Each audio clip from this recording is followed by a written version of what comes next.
Hey everybody, today we're looking at the Kefine Klean with a K.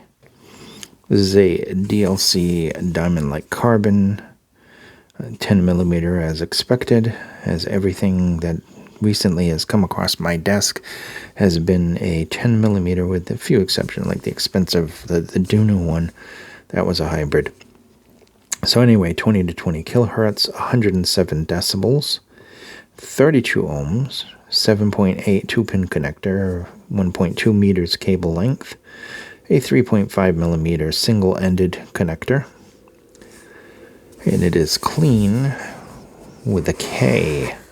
We open this up, and then we open this up, and then all your stuff is in here in the case, and I already have it out, obviously, because we've used it.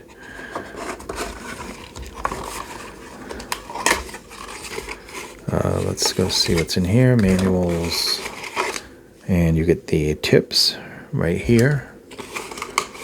And you get these filters, which are good. Replacement. And I think that was it that was in the box. That was all that was in the box.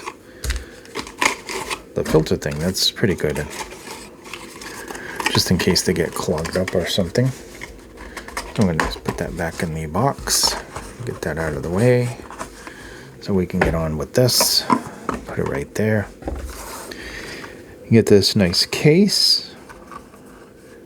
Reminds me of KV Air had a case like that with a lot of their things like the Robin and stuff.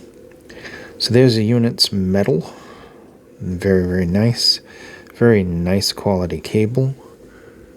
I think this one a little more expensive than the other. Look at that nozzle. That is a bloody nozzle. Look at that thing. That is very, very nice. Indeed. I like the little design on the end too. So it is a robust nozzle. Big nozzle. And it is also nice. And has a decent length to it. The shape is comfortable.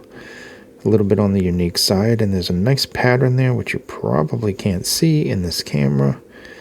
I don't know why it's not showing up. There is a really nice crisscross pattern there. So I'm going to just put these back in here like this. And put those over there off to the side. Let's see. Dual cavity structure for accurate sound. Interchangeable tuning nozzles for different sound preferences.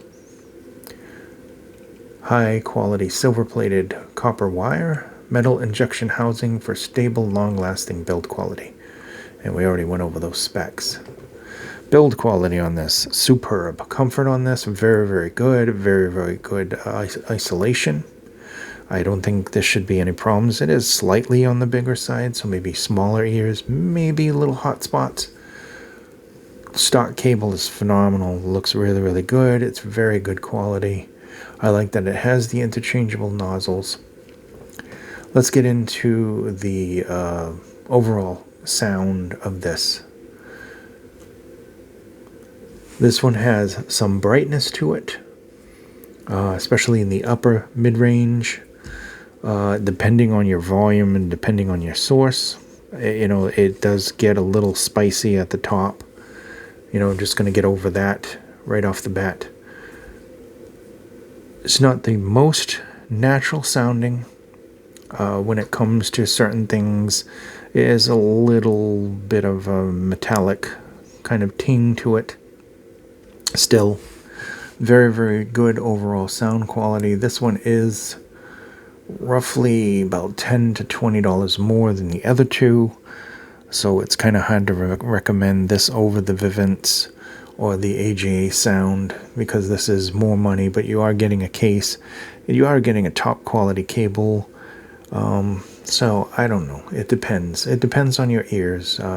Some people are going to find that these are just really, really good, especially the build quality. Very good.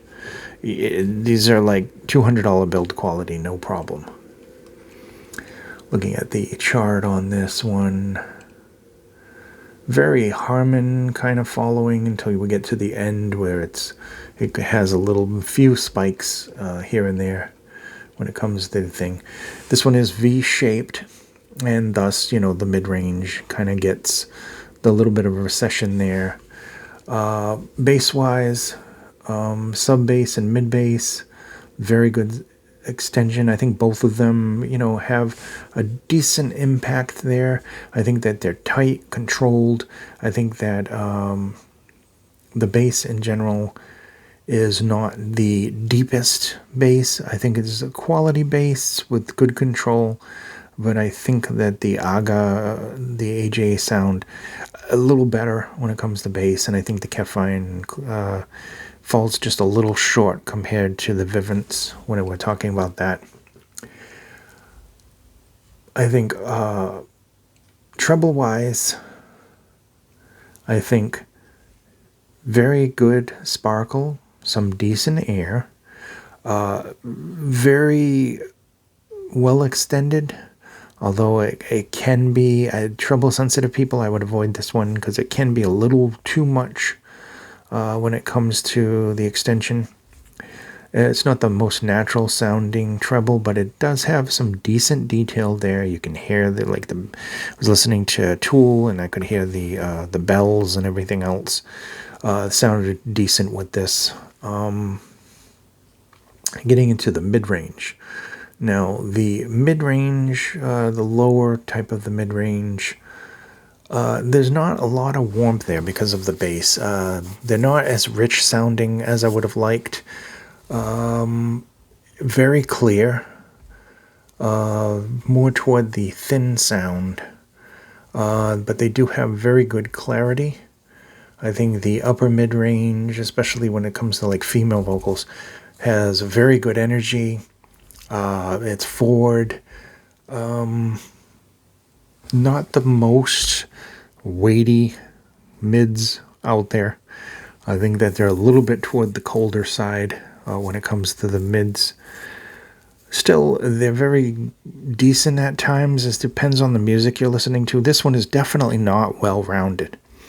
This one definitely has differences between the others. With the others, I could just throw any music on and it would be fine. I think that these do better with certain music other than others. I think detail retrieval is good on this one. I think that the soundstage on this has a decent kind of field. Overall, the timbre with this one, it's kind of, I don't know, it's kind of a strange thing. I mean, it does have that kind of tinge to it, but it doesn't sound wrong at all. These do sound good, but if I'm comparing them with others, I think I would take the others over them, just for certain reasons. It's a shame that it has that. It's a shame that it just needs just a slight little bit more warmth, and you put these on a hip DAC or something like that, and they absolutely sound wonderful. If you put these on a colder or a brighter source, I don't think you could stand them. So, they do a decent job overall. Not my favorite, look-wise, cable-wise, build-wise, definitely could be a favorite. It just has certain quirks that would make these not an all-rounder, more of a targeted type of music, a targeted type of source, type IAM for these. So, for, under the $50 mark, there's a lot of competition there. I think that there's, very good build quality here. I think that it sounds very, very good for the cost. It may not be your particular favorite, but somebody may absolutely love these. And for certain musics, I like these a lot. So anyway, that's basically it in a nutshell with this. This is not for everyone, but it is a very good sounding IAM despite its little quirks. It's just me nitpicking because I've heard so many bloody 10mm drivers in the lower price ranges that sound just fantastic for the type of music that I've been listening to lately. Yeah, so anyway, this has been the Kefine Klean, and I'll leave a link down below if you're interested in it. yeah, it does a decent job, and it's built superb. So that's basically all I can say without hitting the camera again.